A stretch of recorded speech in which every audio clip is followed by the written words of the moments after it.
market forces.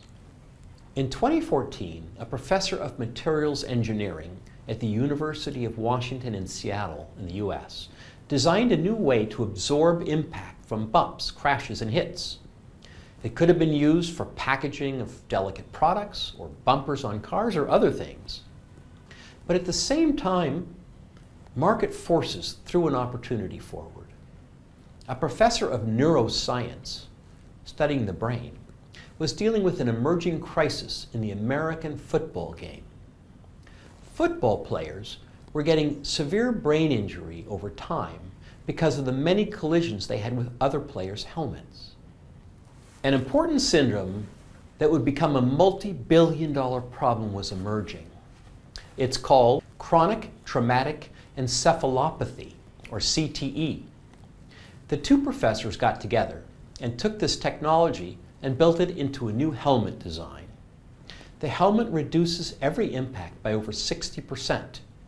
The result? A huge reduction in CTE in American football. A company was formed around it called Visus. It began to trial its helmets. Another element of market factor emerged that the company leveraged. A movie specifically on CTE came into the market about the time they introduced their helmet, and the company used the movie release to announce a partnership with the US National Football League to deploy the helmet. The company's now doing quite well. As a founder, there are things that you can control and just simply can't control when building your business. A lot of what we've been discussing in building your business and building your products, you have a lot more control over. When it comes to the market, there are certain elements of the market that you can't change or control. These elements are what we call market forces. Market forces are factors that have an impact on how the market reacts to your business. It's up to you as a founder to be aware of the risks that these elements present to your business and to mitigate these effects appropriately. Of equal importance, you need to pay close attention to market forces and ride on whatever propels you forward. We're going to be covering some of the key market forces that you'll need to be aware of as you assess your market opportunity. These external market forces are timing, industry and economic trends, technology and skill penetration, customer readiness and demand, and institutions and policy.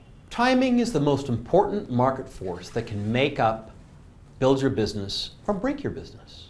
It's also the one that you have little or no control over.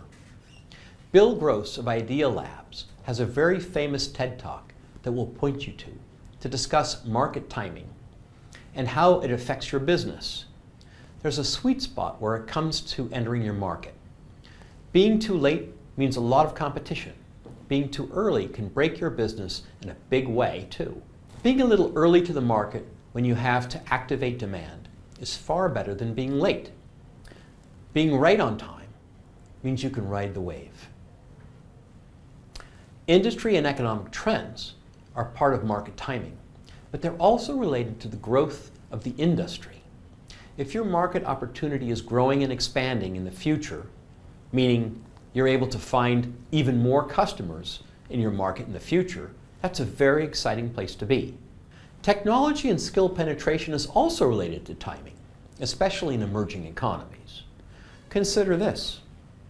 If a startup has a mobile banking solution that could greatly impact rural populations in India, what would the likelihood have been in terms of success 10 or 15 years ago?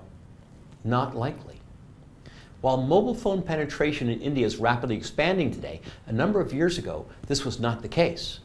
If the technology that your solution is centered around is not readily available in your market, or your customers don't know how to use that technology yet, there's little opportunity for you to do a great business.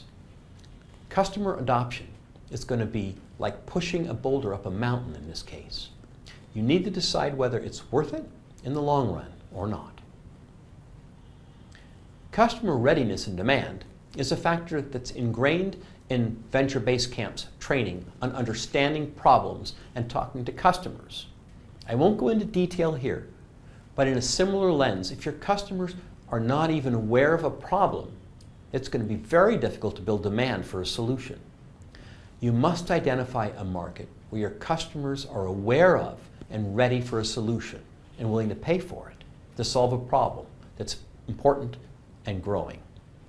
Institutions and policy factors such as government organizations, the legal systems, regulatory policy are typically slow to move compared to startups and businesses in general.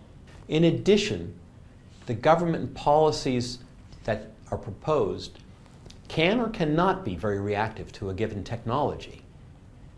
Bureaucrats tend to be pretty risk adverse, and when a new technology comes to a market, they have the responsibility to the citizens to ensure that any negative consequences to the general population are carefully looked at, analyzed, and potentially mitigated. For instance, when cryptocurrencies started growing in value faster than a wildfire, they became very lucrative investments for everyone. Riding the wave of this trend, a number of cryptocurrency startups started popping up around the world. Cryptocurrencies became a very easy to buy and sell process, but the anonymity of cryptocurrency transactions paved the way to facilitate dubious transactions without much risk. This became a regulatory nightmare for governments around the world. Many governments, including India, banned cryptocurrencies, leading to a sudden downfall of the cryptocurrency startups in those countries. Be aware of these different market factors as you define your go-to-market strategy.